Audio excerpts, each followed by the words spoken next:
Boa noite, bem-vindo à Banca e Seguros. Hoje o programa fala da redução do dinheiro a circular no país e do combate ao branqueamento de capitais. Hoje recebemos o Dr. Aniceto Dimas, economista, ele que vai fazer a reflexão sobre esse tema. Para já saiba o que é economia informal na rubrica Literacia em Foco.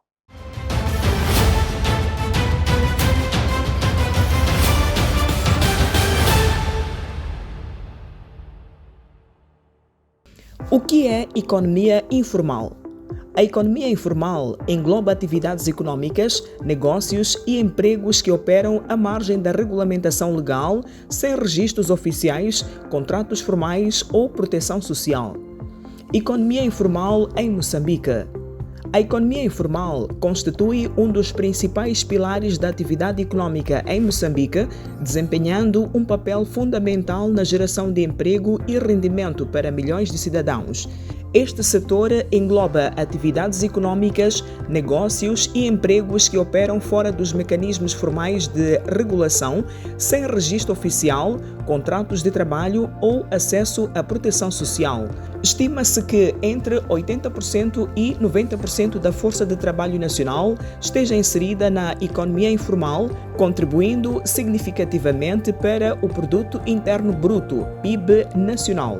Esta realidade evidencia a importância do setor como alternativa para absorver a mão de obra que o mercado formal não consegue acomodar. Características do setor: vulnerabilidade. Geralmente envolve trabalhos de baixa produtividade, sem direitos laborais e com exposição a riscos. Impacto social. Serve como uma importante rede de sobrevivência e geração de renda para populações vulneráveis, especialmente mulheres e jovens. Diversidade. O setor informal caracteriza-se pela elevada diversidade de atividades, abrangendo comércio ambulante, mercados municipais, pequenos negócios, familiares, prestação de serviços e atividades de reparação. Na cidade de Maputo, por exemplo, abrange desde vendedores ambulantes e mercados municipais, como o Mercado do Zimpeto, Mercado de Espamanine e o Mercado de Esquelene, que constituem importantes centros de comércio e geração de rendimento, até negócios de reparação e serviços. Apesar da sua relevância econômica e social, o setor apresenta elevados níveis de vulnerabilidade. Os trabalhadores informais geralmente exercem atividades de baixa produtividade, sem acesso a direitos laborais, pensões, seguro-desemprego ou assistência social. Mulheres e jovens representam a maioria dos participantes, tornando o setor uma importante rede de sobrevivência para grupos mais vulneráveis da população. Impacto social e econômico. A informalidade desempenha um papel crucial no combate ao desemprego e à pobreza. Para milhares de familiares, o comércio informal constitui a principal fonte de sustento. Contudo, a ausência de enquadramento legal limita o acesso ao crédito, a capacitação profissional e as oportunidades de expansão dos negócios. Além disso, a forte dependência do setor de transações em numerário dificulta o controle fiscal e pode criar condições favoráveis para práticas ilícitas, incluindo evasão fiscal e branqueamento de capitais. Desafios enfrentados. Entre os principais desafios enfrentados pelos operadores informais, destaca-se falta de infraestruturas adequadas, condições precárias de saneamento e segurança, acesso limitado ao financiamento, baixa produtividade, ausência de proteção social, exposição a choques econômicos e instabilidade dos mercados. Eventos de natureza econômica, social ou política podem provocar perdas imediatas de rendimento, afetando diretamente a capacidade de sobrevivência dos trabalhadores informais. O processo de formalização. A formalização da economia informal constitui uma das prioridades das políticas públicas em Moçambique. O objetivo é integrar progressivamente os operadores no setor formal, aumentando a arrecadação fiscal e proporcionando melhores condições de trabalho e proteção social. Entretanto, este processo enfrenta obstáculos significativos, incluindo burocracia excessiva, custos de legalização e insuficiência de incentivos para os pequenos negócios. Especialistas defendem que a formalização deve ser gradual e acompanhada por medidas de apoio, evitando comprometer os meios de subsistência das famílias que dependem destas atividades. Contexto global. A economia informal não é uma realidade exclusiva de Moçambique. Segundo a Organização Internacional do Trabalho, cerca de 2 mil milhões de trabalhadores em todo o mundo exercem atividades informais, representando aproximadamente 60% da população empregada global. Embora a dimensão do setor tenda a diminuir à medida que os países se desenvolvem, continua a representar uma parcela significativa da atividade econômica nas economias de baixa e média renda. Conclusão. A economia informal permanece um elemento indispensável para a sobrevivência de milhões de moçambicanos e para o funcionamento da economia nacional. Contudo, a sua elevada dimensão revela desafios estruturais relacionados com emprego, produtividade, inclusão financeira e proteção social. O sucesso das estratégias de formalização dependerá da capacidade de criar um ambiente favorável ao crescimento dos pequenos negócios, conciliando desenvolvimento econômico, justiça social e sustentabilidade fiscal.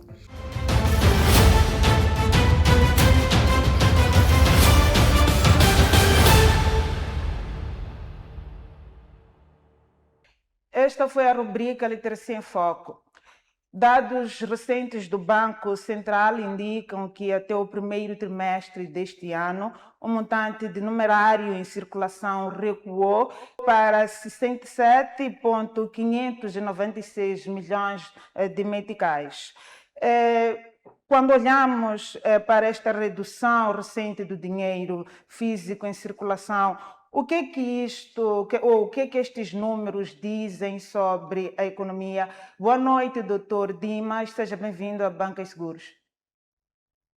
Boa noite. Primeiro agradecer este convite da MBC TV e cumprimentar o telespectador lá em casa. Bem, falando sobre a redução da circulação do dinheiro físico em Moçambique, o que isso pode representar em termos de economia? À primeira vista, para os incautos, pode pensar em que, pronto, a redução da circulação de dinheiro físico, isso corresponde à redução da circulação da massa monetária na economia. Não é necessariamente isso. O que está a acontecer em termos econômicos é que passa a existir uma transação financeira por meios digitais, portanto, os clientes, os usuários, os agentes econômicos passam a privilegiar mais nas suas transações a utilização de meios digitais, o que confere maior segurança, mais rapidez nas operações e não necessariamente o transporte do dinheiro físico. Portanto, aqui não há, digamos, aquela redução da massa monetária em circulação na economia que poderia interferir em termos do desempenho econômico, como que são os casos da inflação, ou a capacidade creditícia dos bancos, que podia comprometer de alguma forma aquilo que é a resposta da oferta e procura da moeda. Doutor, esta tendência pode ser interpretada como sinal de modernização do sistema financeiro ou há outros fatores a considerar?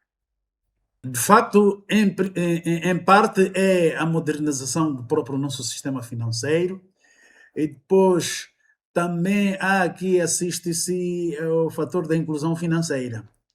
Portanto, os usuários dos meios digitais não precisam necessariamente de ter uma conta bancária, aquela conta bancária tradicional que nós conhecemos.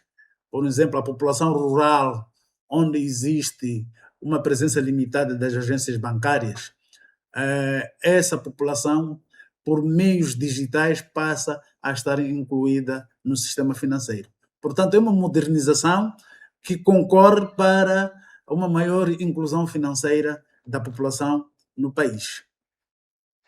Doutor, de que forma a redução do dinheiro físico, a redução da circulação de dinheiro físico no país pode contribuir para o combate ao branqueamento de capitais? Como sabemos, o fenômeno branqueamento de capitais, quando fala-se de branquear, fala-se de limpar ou limpeza do dinheiro. Portanto, quando fala-se de uma limpeza, pressupõe que é uma coisa que está suja. Portanto, o fenômeno de branqueamento de capitais trata-se do comportamento das pessoas que têm a preocupação de ocultar a origem ilícita dos fundos e introduzir esse capital no sistema financeiro por forma que confira uma legitimidade nas transações futuras. Reduzindo a circulação do dinheiro físico, acaba contribuindo no combate ao branqueamento de capitais por uma questão muito simples. Quando pegamos o dinheiro físico e transacionamos assim como é, não há o registro no seu rastreio. Não há, portanto, é difícil de se rastrear.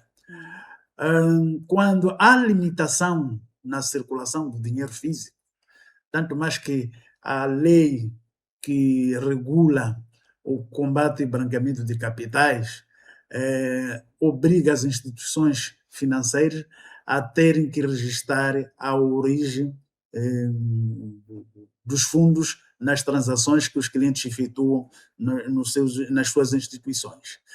Por fora, a digitalização nos meios de pagamento ou na circulação do dinheiro acaba deixando o registro que acaba facilitando a identificação dos intervenientes nas operações ou nas transações.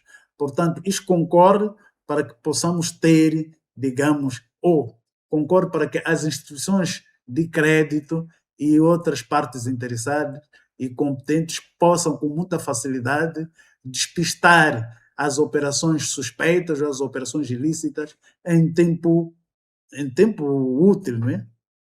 Do que ficar-se sem saber e com muitas dificuldades acaba não se identificando quem são os infratores deste fenômeno. Muito bem, doutor. Não podemos falar de circulação do dinheiro físico sem falar da economia informal, que continua a ter um peso significativo no nosso país. Qual é a relação deste setor e os riscos de branqueamento de capitais? Na informalidade ou na economia informal, a característica da economia informal é que não se consegue com maior rigor identificar a natureza do negócio. A natureza do negócio, a natureza das operações, não se consegue identificar ou não se consegue criar e identificar uma base de dados de clientes, contrapartes, fornecedores. A pessoa tanto pode vender mechas, por exemplo, assim como comercializar pedras preciosas.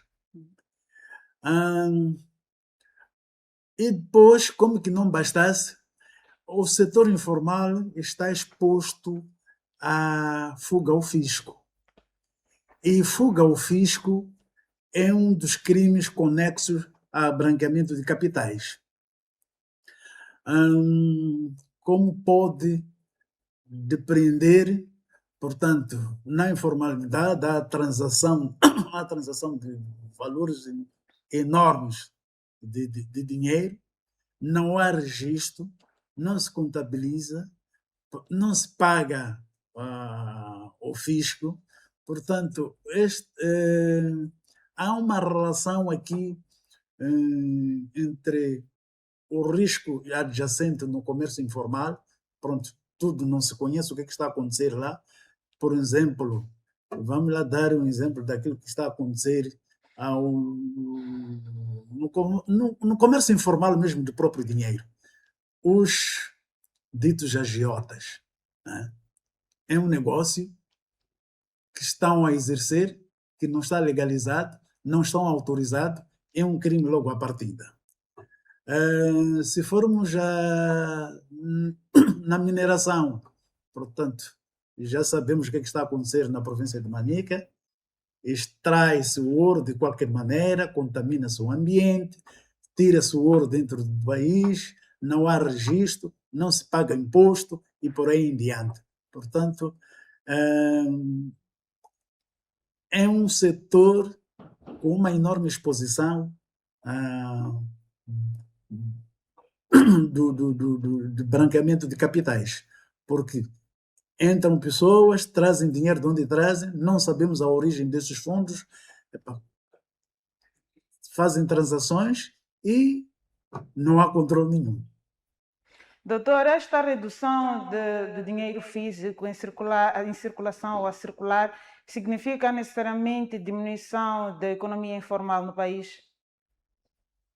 Não necessariamente. Como estamos a depender, os informais, aquele negócio informal, também continua e faz transações por canais digitais e vai fazendo o seu negócio. O que concorre para a redução do setor informal é a atuação das autoridades em termos de políticas que possam incentivar a formalidade, registro de negócio, cadastramento desses informais no fisco. Aí pode-se, digamos assim, a circulação do dinheiro físico concorrer para a redução da informalidade, não a redução em si. Muito bem, vamos conferir um brevíssimo intervalo, voltamos dentro de instantes para já acompanhar as notícias que marcam a atualidade financeira de Moçambique.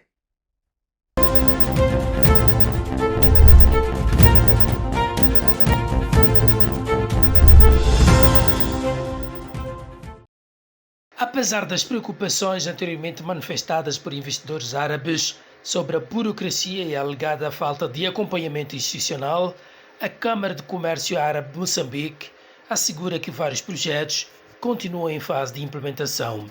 Os investimentos foram inicialmente reafirmados na sequência da visita do Presidente da República, Daniel Chapo, aos Emirados Árabes Unidos, durante a qual foram apresentadas oportunidades de negócio existentes no país e lançado um apelo ao investimento por parte dos empresários daquele emirado. Desta visita que foi feita lá, várias entidades que estão focadas mesmo no desenvolvimento ou na implementação ou estabelecimento de projetos de energias renováveis manifestaram seu interesse, de tal forma que elas foram convidadas para poder virem a Moçambique. Entre os investimentos mais avançados está o da empresa Masdar, representada em África pela Infinite Power, que pretende implementar projetos de energias renováveis nas províncias de Cabo Delgado, Tete e Manica.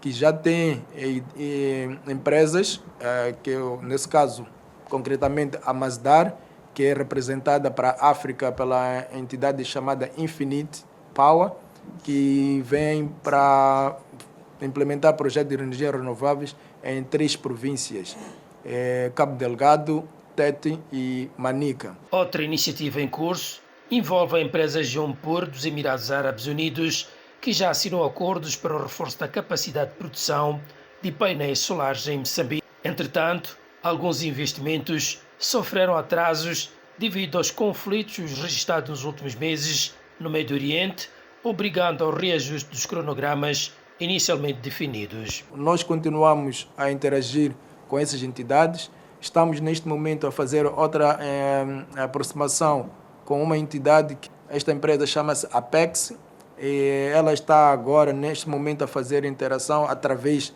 da Câmara de Comércio Árabe Moçambicana, entre a Apex, neste caso, e o fundo FUNAI, nesse caso, Fundo de Energia, assim como vai iniciar também com outras entidades privadas, principalmente aquelas que estão baseadas na Zona Norte, isto é, em Cabo Delgado, onde estão a ocorrer os projetos de oil and gas. De acordo com a Câmara de Comércio Árabe de Moçambique, o país reúne condições naturais favoráveis para a expansão das energias renováveis num contexto em que a procura continua muito acima da capacidade atualmente disponível. Os Emirados Árabes Unidos ocupam o topo da lista dos maiores investidores em Moçambique. O país tem liderado o ranking dos fluxos de investimento direto estrangeiro em Moçambique, principalmente através da injeção de capital em megaprojetos de energia, recursos minerais, infraestruturas e turismo.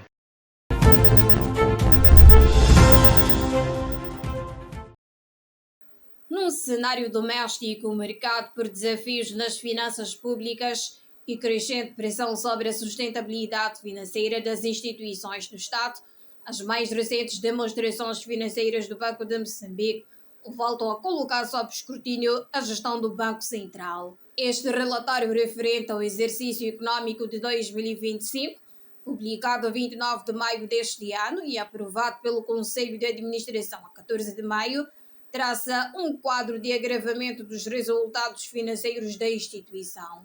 De acordo com este documento, o Banco de Moçambique encerrou o exercício com um prejuízo líquido de 13,34 mil milhões de meticais, valor significativamente superior aos 4,15 mil milhões registrados em 2024. Apesar do desempenho negativo, as contas mostram que o Banco Central desembolsou 300,9 milhões de meticais em remunerações dos membros dos órgãos sociais, incluindo o Conselho de Administração e o Conselho de Auditoria, mais 6,6 milhões de meticais em comparação com o ano anterior. Numa estrutura composta por 9 membros, entre administradores e auditores, a remuneração média anual por gestor situou-se em cerca de 33,4 milhões de meticais, equivalente a aproximadamente 2,8 milhões de meticais por mês.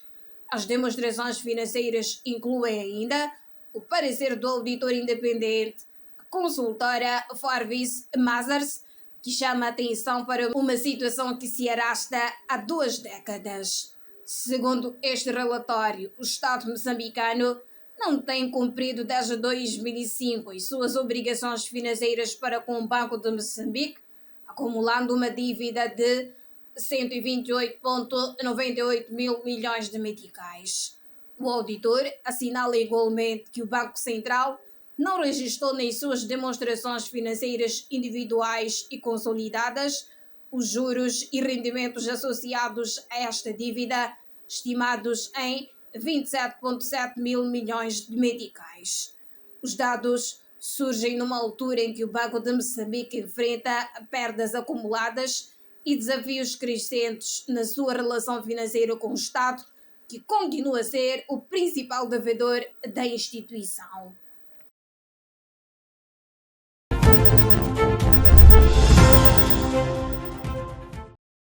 As dificuldades de acesso ao financiamento bancário por parte das pequenas e médias empresas têm explicações estruturais, segundo o economista-chefe do Millennium BIM, Aldemir Belchior, que apontou a fraca capitalização própria e o reduzido poder negocial como fatores que em muitos casos limitam ou dificultam o acesso ao crédito, tanto na banca comercial como junto de outros intervenientes do mercado. O processo está bem instruído, mas depois vai haver uma condição que vai bloquear.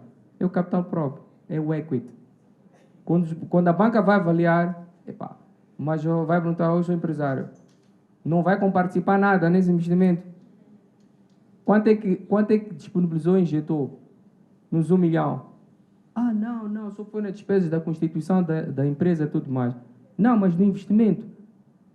Qual é a sua contribuição? Então, a banca, quando olha 100% de dívida, eles dizem, então não estamos a ser os sócios maioritários. Entretanto, este economista defendeu que as PMEs não devem encarar a banca como a única fonte de financiamento, sublinhando que instrumentos como o fundo de pensões e fundos de investimento podem funcionar como alternativas viáveis para apoiar o crescimento empresarial. Existe Bolsa de Valores que criou o terceiro mercado.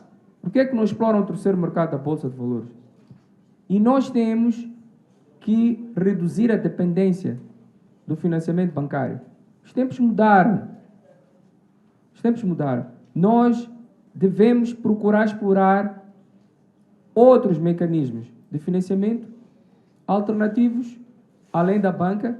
Por exemplo, fundos de investimento, fundos de pensões. Vocês sabem que existem vários fundos de pensões em Moçambique e com uma bolsa de liquidez impressionante. Para o futuro Banco de Moçambique, Aldemir Belchiar sugeriu que seja dada prioridade à incorporação de mecanismos de financiamento por capital próprio, de forma a reforçar a capacidade de investimento das empresas e dinamizar o setor produtivo. Então, Moçambique precisa mudar esse algoritmo. Precisamos de criar, desenvolver um fundo de capitalização de empresas. O futuro Banco de Desenvolvimento e outras instituições que estão a ser pensadas no futuro devem incorporar o financiamento de capital próprio para existir uma partilha de risco com os bancos e assim tornar o acesso ao financiamento uma realidade para as nossas empresas. Estas posições foram apresentadas durante a terceira edição do Coffee Break Liderança B2B, no painel da estratégia Ação, como líderes transformam ecossistemas em oportunidades de negócio. Na senda deste tema, os participantes discutiram os principais desafios do financiamento empresarial e os possíveis caminhos para impulsionar o investimento privado em Moçambique.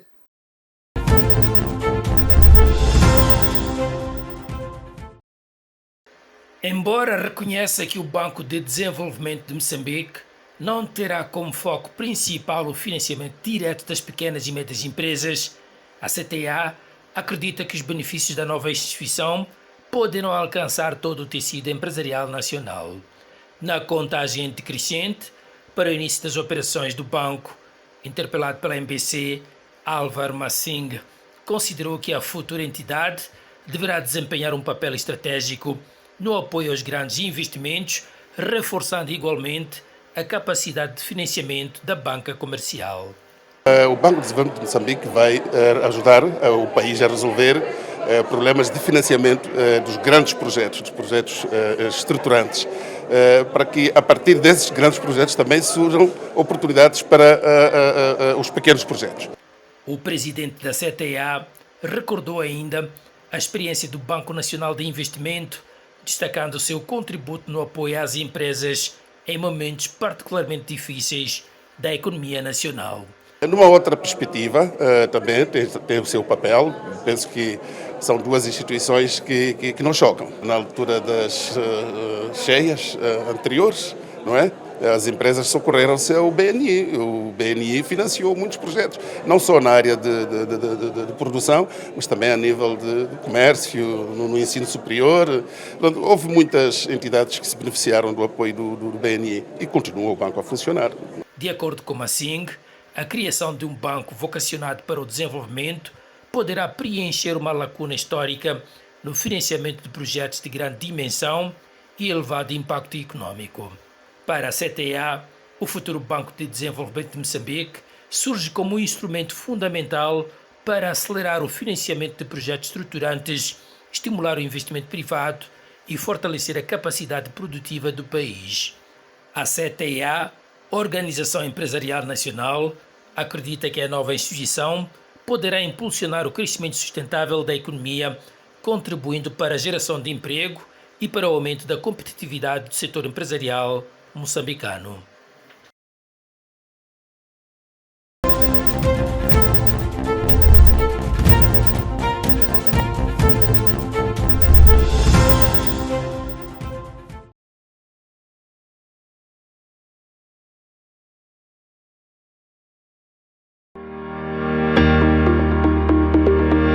Moçambique será palco de um dos maiores encontros internacionais dedicados ao setor da saúde. A Mozambique Medical Expo 2026, segunda edição. Um evento que vai reunir instituições governamentais, hospitais, clínicas privadas, distribuidores de equipamentos médicos, especialistas e investidores nacionais e internacionais. Uma verdadeira plataforma de exposição, debate, inovação, investimento e networking, promovendo novas oportunidades e parcerias para o desenvolvimento do setor da saúde em Moçambique. Nos dias 29 e 30 de outubro de 2026, no Centro Cultural Moçambique-China, das 9 às 17 horas. Uma parceria Saluten e Grupo MBC.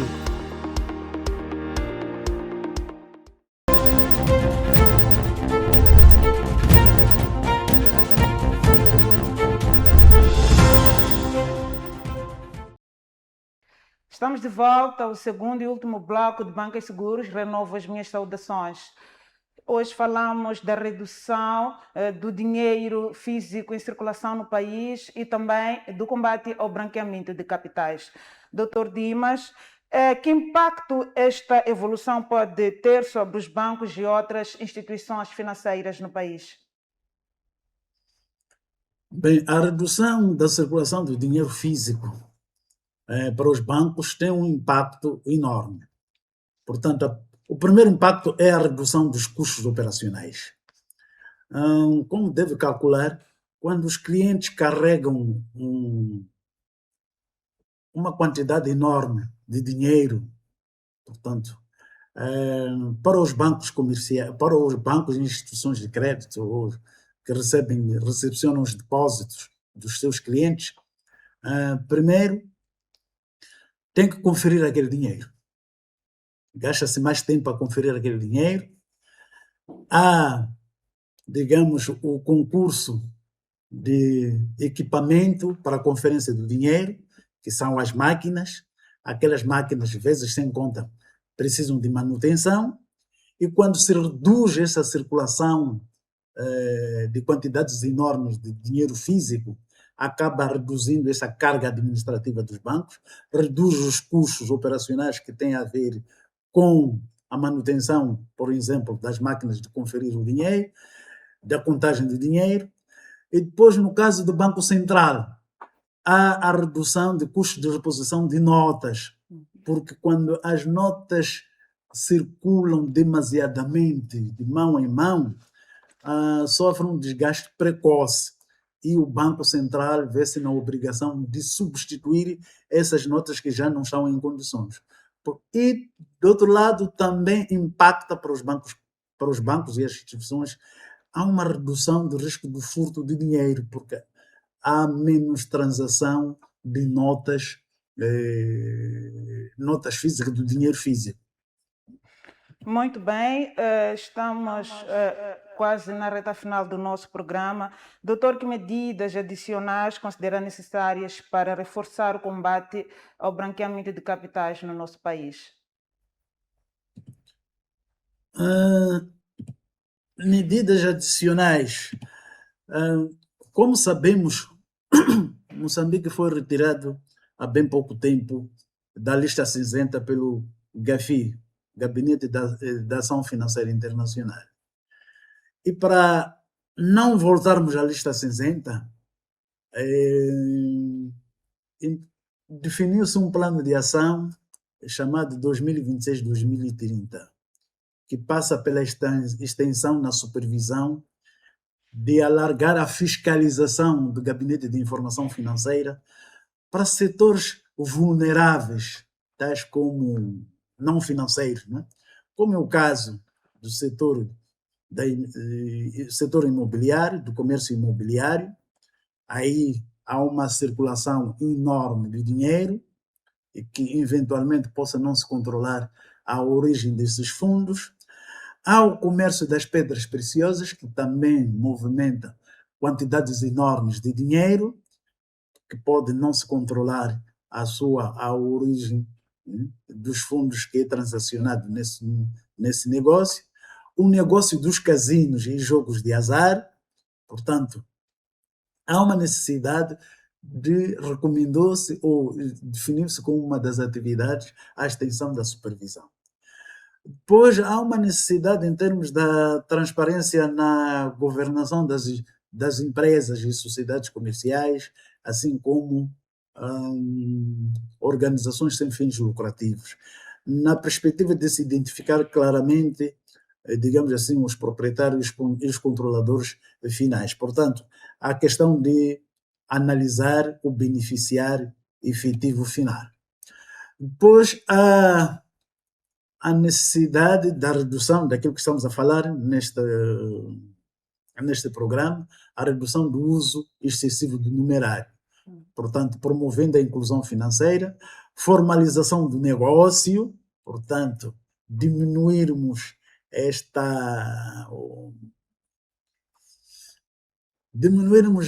aquilo que é a extensão do negócio informal para limitar transações em dinheiro físico, facilitando o rastreio, assim, digamos assim, de fluxos ilícitos.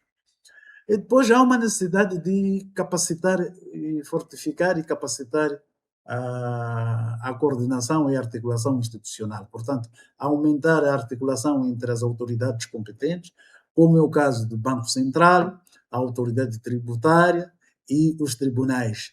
Assegurar a especialização técnica contínua dos operadores da justiça e da própria banca, neste caso das instituições financeiras. Muito bem, Dr. Dimas, obrigada pela participação. Desta forma, colocamos um ponto final ao Banca e Seguros. Voltamos numa próxima oportunidade. Um excelente final de semana para todos.